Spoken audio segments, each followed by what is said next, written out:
Now, we begin. And indeed, once again, greetings unto you, beloved and holy friends. We come forth to abide with you, because you have asked. We come forth to abide with you, because we are a part of you. We exist where you are. We abide as the truth of what you are. Therefore, beloved friends, please well understand that when we reach back into time, into the field of what you call physicality, to create a communication medium with you, we do not come to you from some other location. We come forth unto you from the depth, the heart, the essence of that which mind is, that which love is, that which consciousness emerges from. We come forth from reality, and we join with you in the only place that genuine communication can occur, in reality. This can only mean that in those moments when you feel, not merely intellectually consider, but when you feel yourself immediately and truly comprehending that which is communicated or mediated by the words that we would choose, it means that in that moment you do not abide in time, you do not abide in illusion, you abide in reality. And in that moment there is quite literally no distance between us. We speak here of distance not just in what you would think of as physical terms, but there is also no distance between us qualitatively. That is, in that moment when you receive truth, it is not the case that we are above you, beyond you, or have even gone ahead of you a little. You are comprehending the essence of truth from the essence of Christ mind, which is the only mind that can comprehend the truth and reality of God. That truth is necessarily within you, and has been within you since before the birthing of time. It has been with you since before a tiny mad idea seemed to creep across the expanse of your mind and you chose to believe it. That reality cannot be taken from you, and it is from that reality that you have awareness of your own existence. It is from that reality that you gather the fuel, so to speak, to create the perceptions that you most desire. And the perceptions that you most desire are precisely the ones that you are experiencing in any given moment. Now, to those of you that were abiding in reality as you heard those words, you immediately know that that means that at no time and under any circumstances are your perceptions being, shall we say, thrown upon you from some source or force outside of you. That in each moment, you and you alone have created the perception and therefore the experience you're having within the field of the mind for no other reason that you have desired it. This is why the very pathway of awakening, regardless of the form it takes, is always a retraining of the mind. It is a decision to choose to discipline the mind in each moment, to teach only love, to hold only loving thoughts, to recognize that there is no such thing as an idle thought, since each thought or perception held in the mind immediately generates your experience, and that experience is like a pebble dropped into a pond that sends a reverberation, a vibration throughout the field of your being.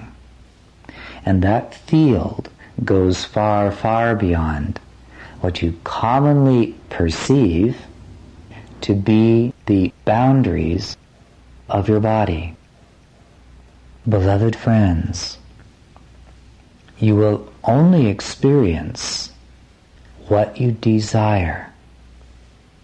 And that is why desire is always the first and most fundamental key to the process of awakening.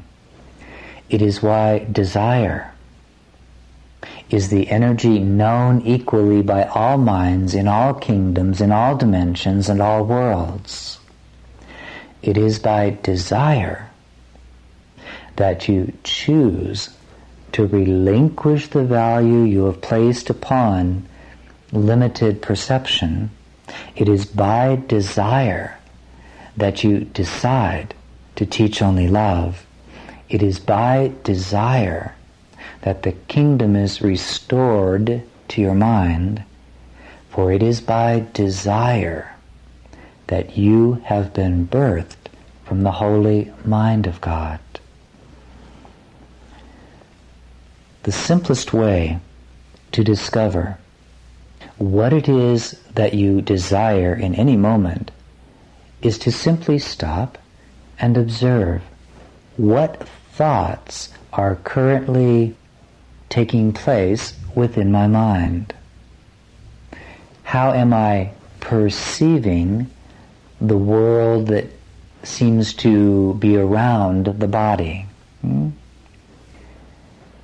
And most especially, how am I perceiving myself in this moment? And with honesty, you will see quite quickly and quite easily what it is you have most desired to experience in this moment. It can indeed be quite shocking when awareness begins to turn back on itself to observe the mechanics of its own thinking processes in the world, and then to hold the thought that the thoughts that are indeed dancing in the mind are there for no other reason than that they have been desired by the truth of who you are. And you are that power which has been birthed from the mind of God, made in God's image, that is, with infinite power to create what you choose to experience. Desire, then, is integral to the understanding of the very process of transformation. For what you desire, you do experience. When I walked upon your plane, your planet, which, by the way, does not exist independent of me even still, and exists nowhere save where you and I are joined as one, and that will give you something to think of. When I walked upon your planet as a man, seemingly cloaked in a body, or as a body, I too had need of learning to observe the nature of my own mind and to discover what it was I was desiring in any given moment. Vigilance for the kingdom means to retrain the mind until it desires only love, only the kingdom, only enlightenment, only peace, only reality. And when the mind has been so retrained, in that moment, there is no longer any sense of a separate self struggling to find God. There is no longer any sense of a separate self who knows lack. There is no longer any sense of a separate self that is unworthy of being the embodiment of Christ. And in that moment, the body can seem to continue, or it could disintegrate.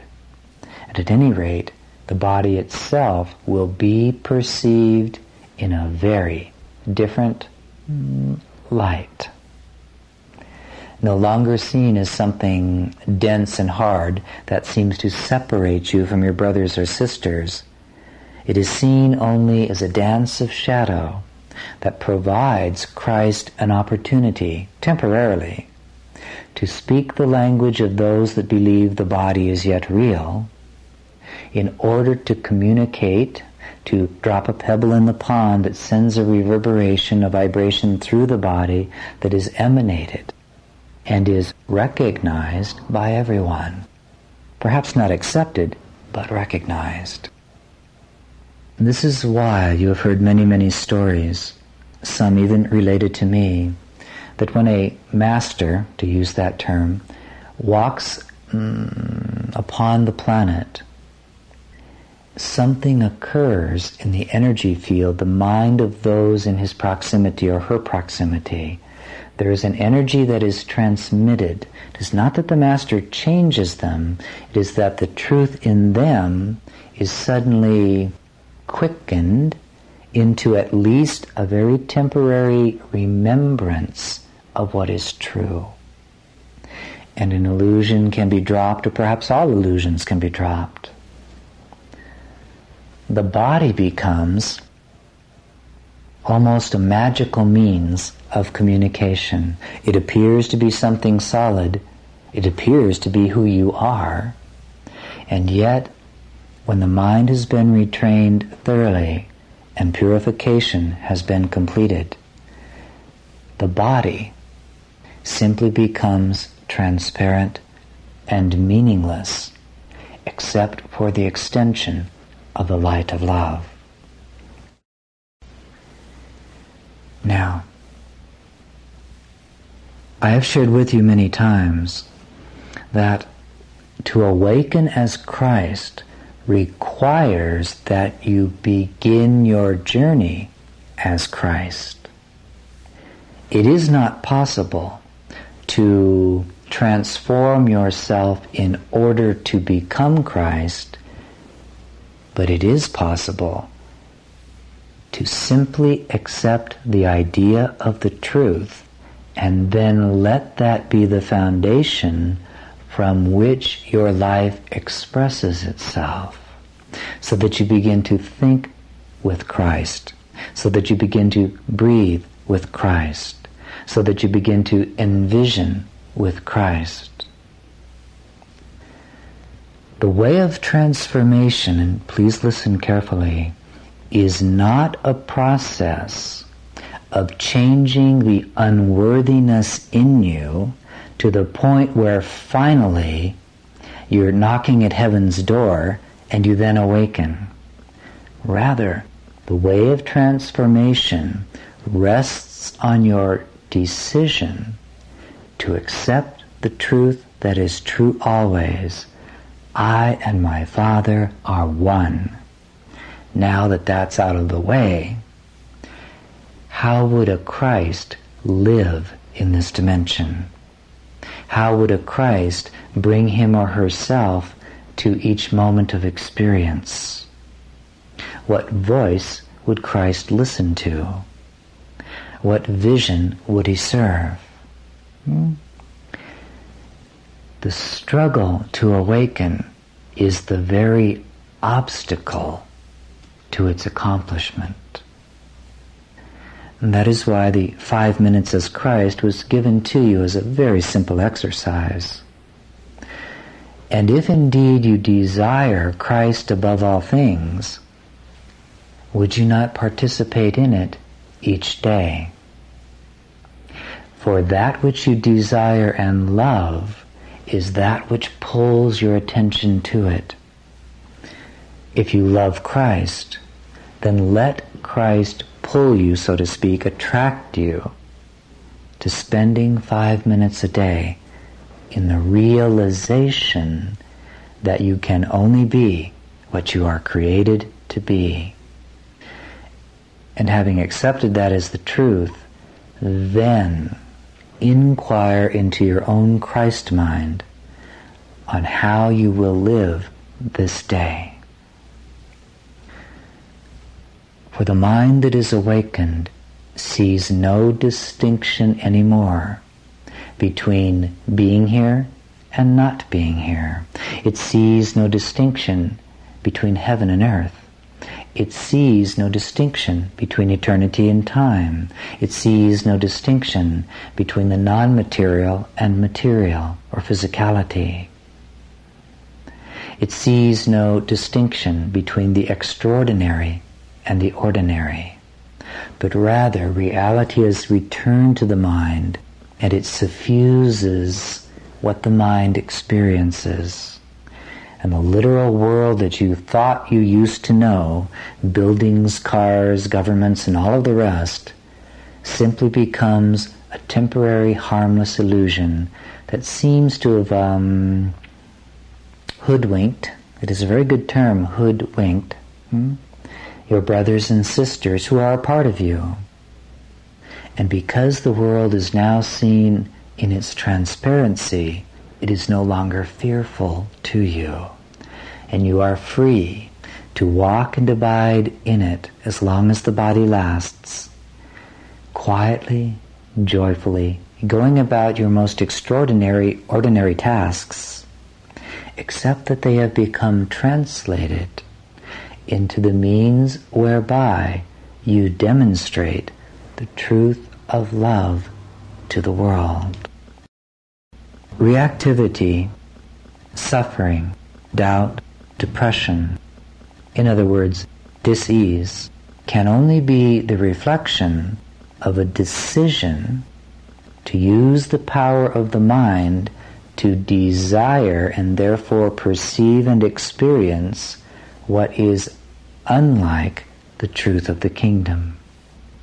Freedom, peace, unlimitedness, and above all, fearlessness must necessarily be the result of the decision to use the power of the mind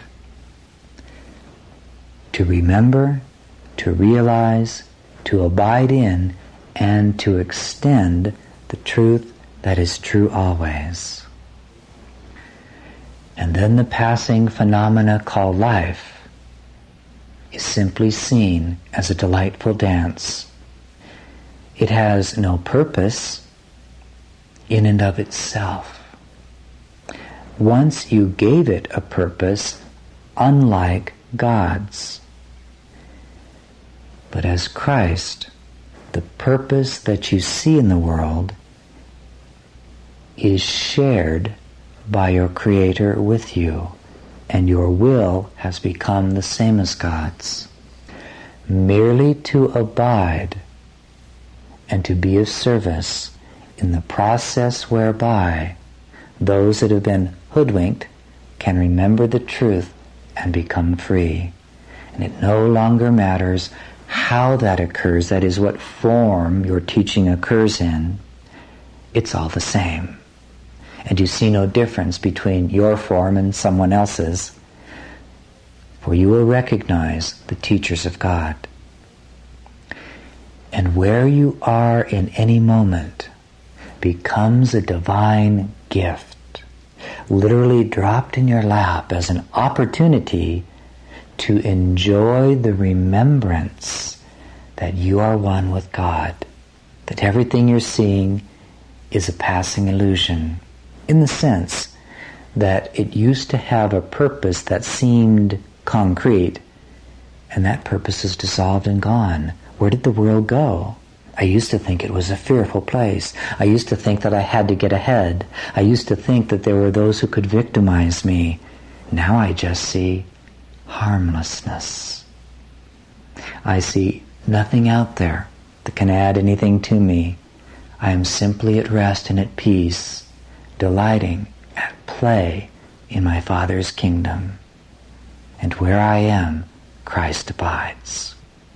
So the distance from where you may yet perceive yourself to be and where you may perceive us to be is only the distance of a decision.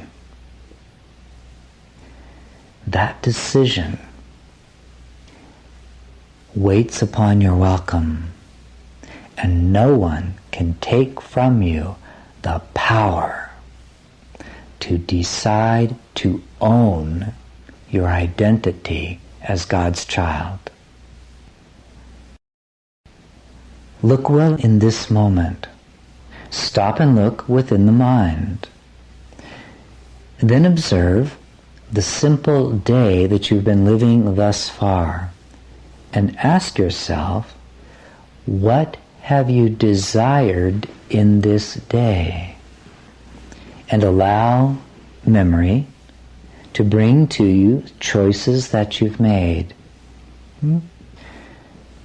Look upon those choices for whatever feelings, perceptions, thoughts you may have had.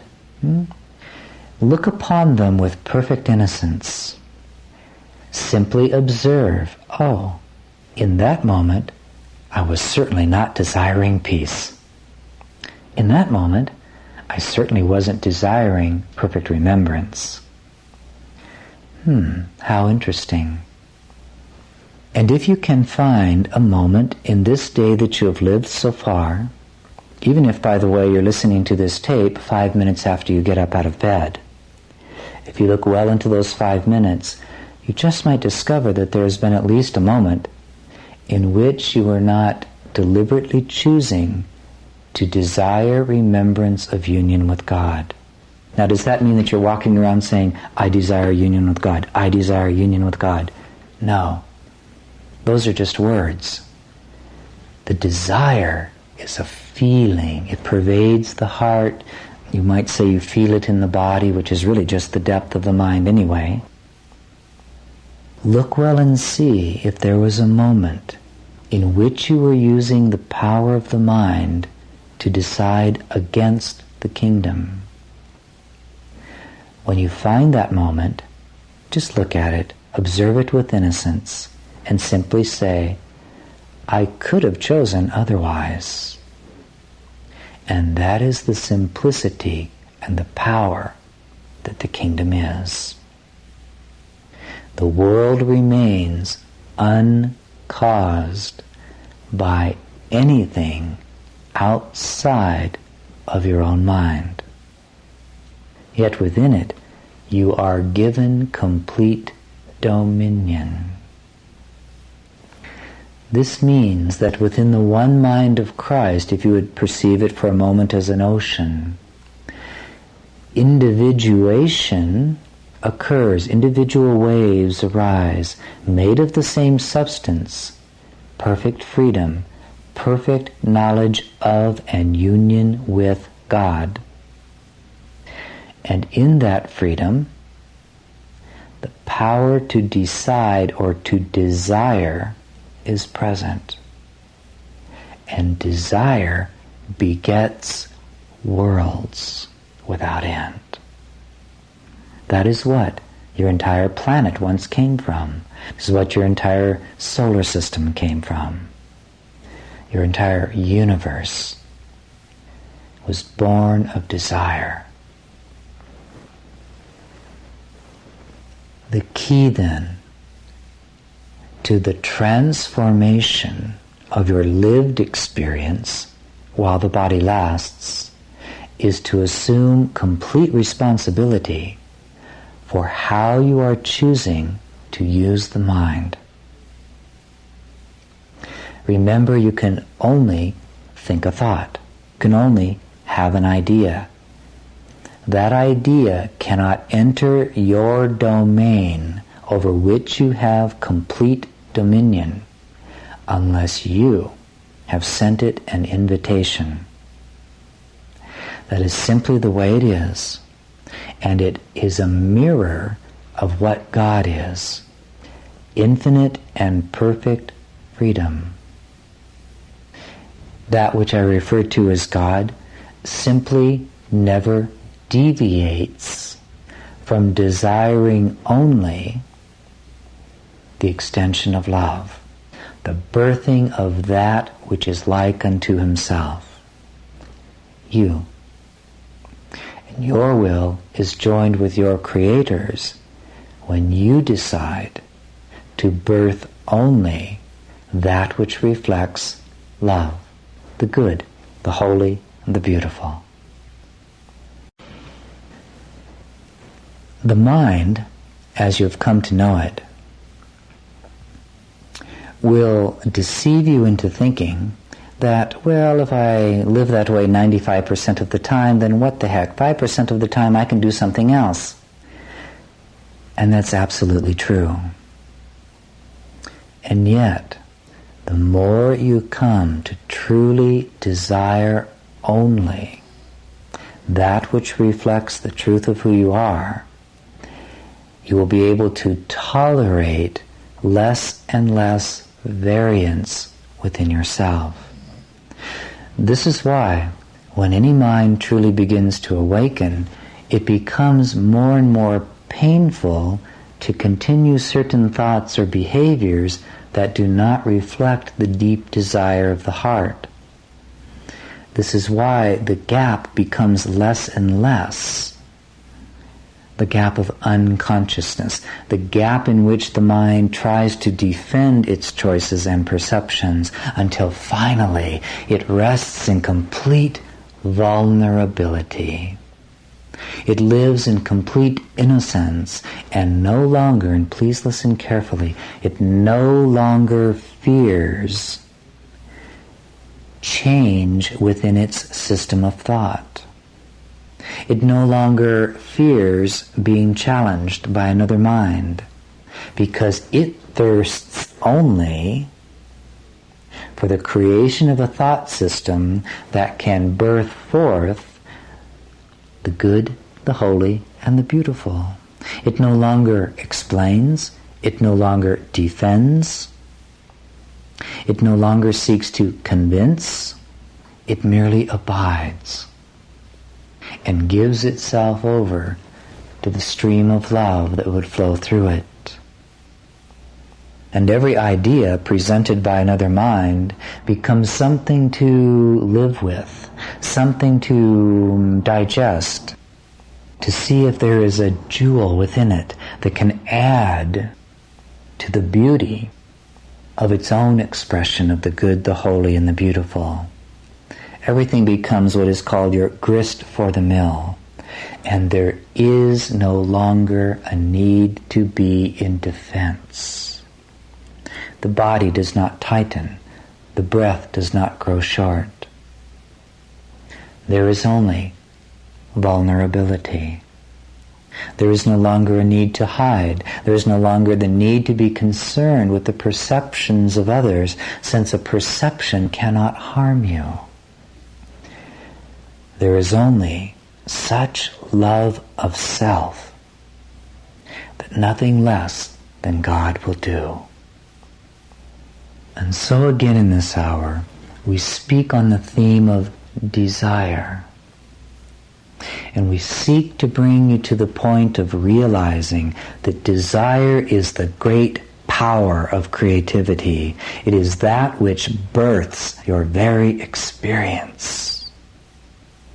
Desire is perfectly free.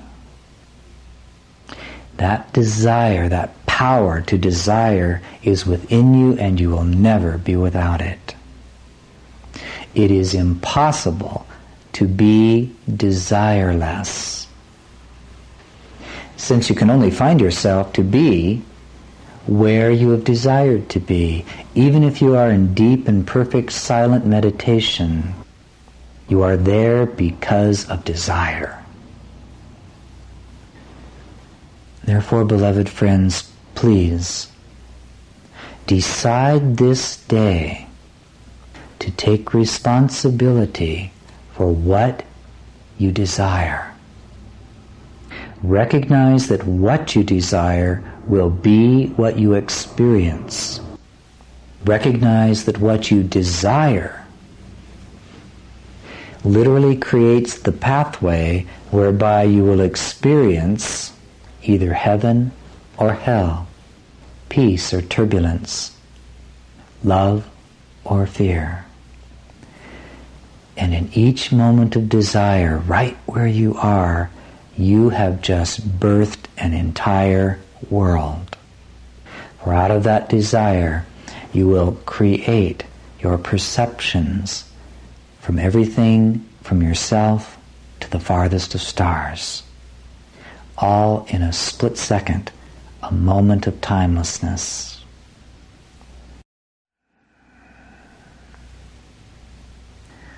Part of the journey, then, of the way of transformation is learning to transform your lived experience so that you enjoy it more and more, are attached to it less and less, and fear it not at all. There are many in your world who would yet perceive spirituality as a way to get out of the place in which they find themselves, not understanding that they can be nowhere save than in their own mind. And as long as there is a desire to get out of where they are, they will remain stuck within it, because only love can heal. Therefore, the way of healing, which is the way of transformation, requires that you turn back to look at your creations, to look back into your own mind, and to bring love to whatever is arising out of the desire to be the presence of Christ. Now, does this mean that as long as the body lasts and you find yourself in the world of space-time and movement and all of the rest, does this mean that you won't take the body from one location to another? Of course not. Does it mean that third-dimensional relationships won't come and go? Of course not. It does mean you become completely free of the old perception that an attraction to a certain relationship is going to add something to you, or the avoidance of a certain relationship is going to keep you safe. Rather, you begin to be free to let the dance of the third-dimensional illusion simply have its day, but it no longer holds power over you. The highest state of awareness, then, in which perception has been totally cleansed and purified, is one of paradox as soon as you seek to talk about it. For you will look upon yourself and see yourself as a body-mind with a certain name, living in a certain place on a certain planet, doing a certain thing, and in the very same moment, in the very same field of your mind, you will know that you are not that body, that you are not that name, that you are not that history, that you are something more, you are something grand, you are something divine, you are something mysterious, you are something beyond comprehension by any mind, at least in the realm of thought. And you will literally know and feel within the core of your being the truth of both of those. And there will no longer be opposition between them. You will no longer look at the personality and see a great schism between it and the nature of Christ mind, for the two will have become merged as one. You will look at the most ordinary events that you experience with your body and see no differentiation whatsoever between that and the kingdom of heaven. It simply is arising and is literally held in, pervaded by, and suffused by the reality that is true always. You will know that you are totally free when you no longer feel any obstruction to whatever is arising in the field of your experience. Why? Because you'll simply see it as another opportunity to say, Holy Spirit, what would you have me say? What would you have me do? What would it be like in this moment for me to simply realize that only love is real? And then you will listen to that voice, you'll feel it deep in your heart, and you will simply act on that voice and none other. You won't listen to what other minds think you ought to do. You will simply listen to that one voice, and it won't speak to you from the ego, for there will be no judgment. And you will simply come and go as one unknown by the world, and yet one who looks to be very ordinary, one who looks to be the same as everyone else. The difference is that though the body still seems to walk upon the earth, you are literally embracing the earth. And in you, you will know that fear is gone. Desire, then, the theme of this hour. We would wish to extend to you some simple exercises that you can put into practice. We mentioned one of them already. A second is this. Take 10 minutes out of each hour. Set your alarm on your little watches. And for 10 minutes, actually observe how you are moving the body. Oh, I just got off of the couch and I'm proceeding to the kitchen. Why? Oh, I'm having the desire for ice cream. It has arisen as a thought in the mind, and I have given it the power to motivate the movement of the body, to take the action necessary to now put my hand on the handle of the refrigerator. By the way, I must say that I would have liked to have had one of those then. I am now opening the freezer, and I'm taking out the cold little carton made out of the body of some tree at some point, and in it is a substance that some other mind created out of desire, and now I'm picking up a utensil called a spoon born of another mind that had a desire to make life easier, and I'm dipping it into the ice cream, and now I am putting it into the body, which itself is the result of a desire. And I am creating my experience, and no other cause is there but this. The arising, the inception of a thought, a feeling, a desire, which has birthed the entire movement of a world called the body to create an experience of eating ice cream. And you can do that for 10 minutes just by observing what you actually are doing. Now, what does that mean? It doesn't mean, well, I'm going to work in order to pay the bills. No, you're not. You're going to work because you have held the desire to create something that seems to give you a semblance of safety, predictability, and survival.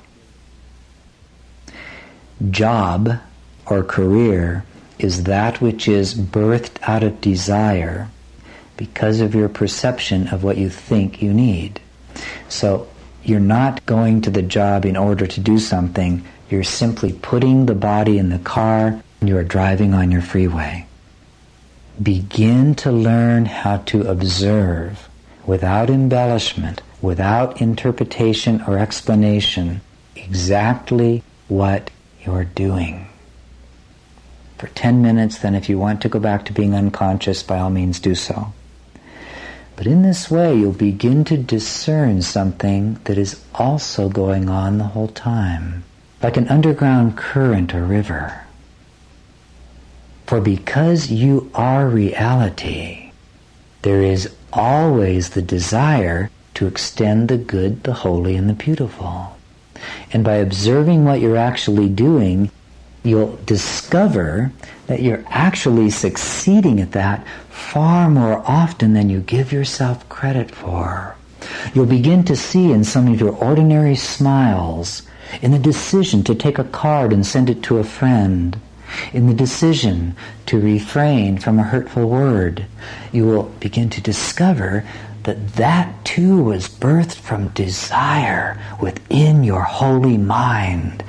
And you'll begin to taste that there is a depth to you that is already beyond fear, already beyond illusion, already resting in compassion and love and wisdom and truth. You begin to discover that you are already having many successes upon which you can build, many successes that you can acknowledge within yourself as a way of getting the taste, the feel that surely Christ does dwell in this mind. I once suggested to you that you remember only your loving thoughts. But the trick to that is that you must first become aware of them. So many become trapped in the depression and anxiety and insanity of the mind because they put all of their energy into perceiving what is amiss and no energy into perceiving their success as Christ. So in each 10 minutes, learn to develop the ability to observe what you're really doing. And when you stop at your coffee shop on your way to your job and you go in and you give some money to the person who gives you your cup of coffee and you look them in the eye and you smile and say, "Thank you," you have just succeeded. You have communicated truth. You have remembered that the one in front of you is worthy of your respect and love, and that is a success. Each time you can interrupt the momentum of the mind for perceiving nothing but problems, you'll begin to discover that the underground river of the mind of Christ is yet within you still. And as you feel your successes more and more deeply, that in turn builds your desire to live in that stream. And moment by moment, day by day, you will cultivate the power necessary to be identified with only that mind.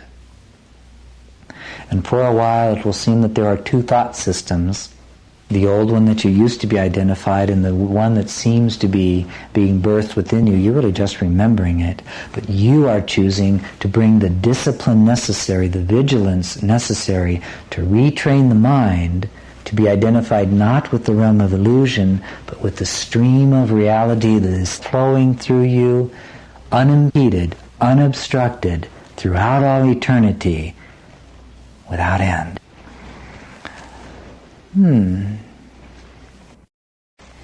That is the one gift time provides you.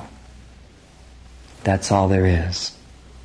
You can't use time to store up wealth in some bank account for the future, since the future does not exist and you have no control over what will happen to your golden coins in your world. Time has only one purpose, the purpose the Comforter has given unto it, and that purpose is the atonement of the Son of God. Now all of that sounds very lofty, and the mind goes, well, yes, of course, I understand that perfectly well, thank you, good day. And then that very mind goes right back to their same old patterns. Having heard, it has not heard. Having tasted, it has not swallowed. Until you decide to seize time, recognizing its great gift to you, not as a punishment, not as a duty, but as an opportunity to become wholly free. And to smile within your heart because you know that you are one with God. To seize the opportunity to discipline the mind so that it comes to be identified with the stream of Christ's mind, whispering like a quiet voice underneath the roar and din of the ego's conflicted world, filled with fear and doubt and judgment and the need to be right, the need to make others wrong, the need to believe that there's some power or source outside of itself. When you awaken and realize that the truth is true always, you will not ever complain about a moment of experience in which you have the power to desire differently. For as you desire, you will perceive, and as you perceive, you will experience. And the whole game is simply this: you're totally free, right here and right now. You can't do anything to become free. You can only remember your freedom by how you choose to use the mind in any moment. Time is an illusion, and the things that pass by, the phenomena of space and time, are just shadows that you have interpreted in a certain way. There is no gain, there is no loss. There is nothing to fear. The world can add nothing to you, nor take anything away. You're merely here in this temporary classroom, with an opportunity to do what any master in any dimension can do. For you hold the same power as I do. You hold the power to teach only love. And what you teach, you must necessarily and immediately learn. Therefore, learn well to observe the mind. What am I really desiring? Not what do I wish I were desiring.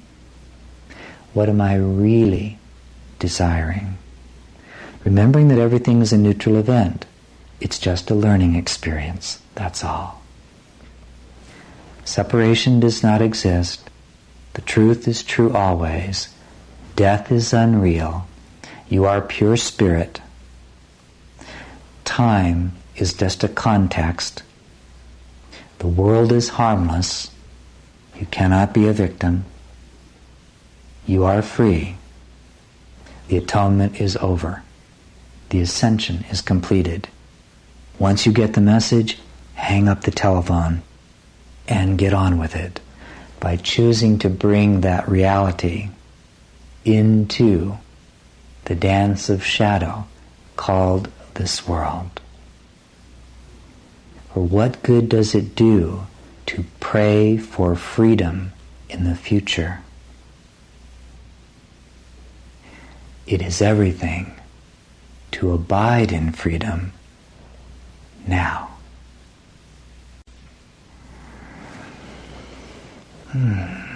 One last thing about desire. The egoic mind, which is made up of attraction, aversion, judgment, either acceptance or aversion, or hatred even. This is right, that is wrong, this is good, that is bad. Also be willing to embrace and accept the results of what you've been desiring. When you dip your spoon into your ice cream, enjoy it. Embrace it as the effects of your desire. And when you buy an automobile that breaks down, train yourself to embrace it and enjoy it, just like the ice cream. Why? For a very simple reason. If the egoic mind judges things as right or wrong, if you judge the ice cream as good, but the breaking down of the car as bad, what mind holds power over you? Are you free in that moment? My car just broke down. Oh, but there's such a beautiful sunset. I think I might as well just sit here and let the stars come out. After all, I really wasn't going anywhere anyway. Mind is everything. And if you truly desire more than believing in Christ, you must assume the responsibility for transforming the mind by using your very ordinary moments in which to see differently. And as you reshape how you use the mind in every moment, you will come to taste profound freedom, a freedom that will carry you instantly far beyond the things of space and time. They will seem to be arising within you and passing away within you. Universes arising and passing away within the holy mind of Christ. That is the great gift given unto you then. And as we continue on this way of transformation, as you can see, we've come round again to an old topic called desire. What are you worthy of desiring the most?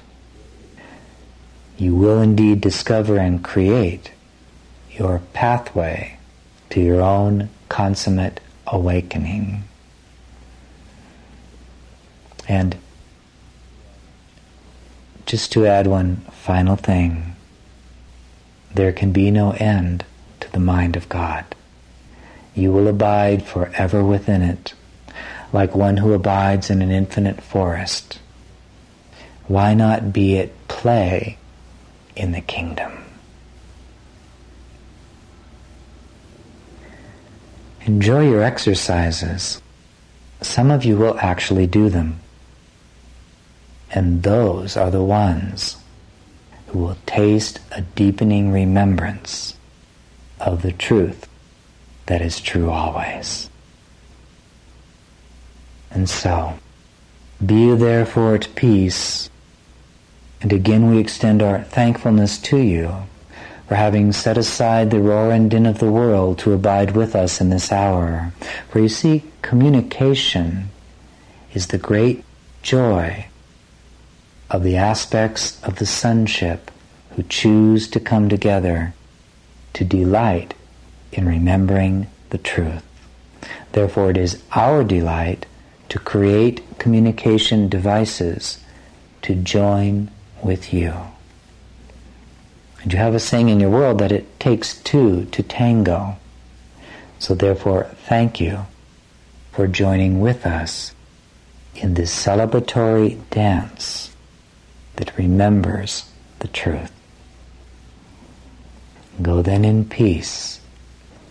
Amen.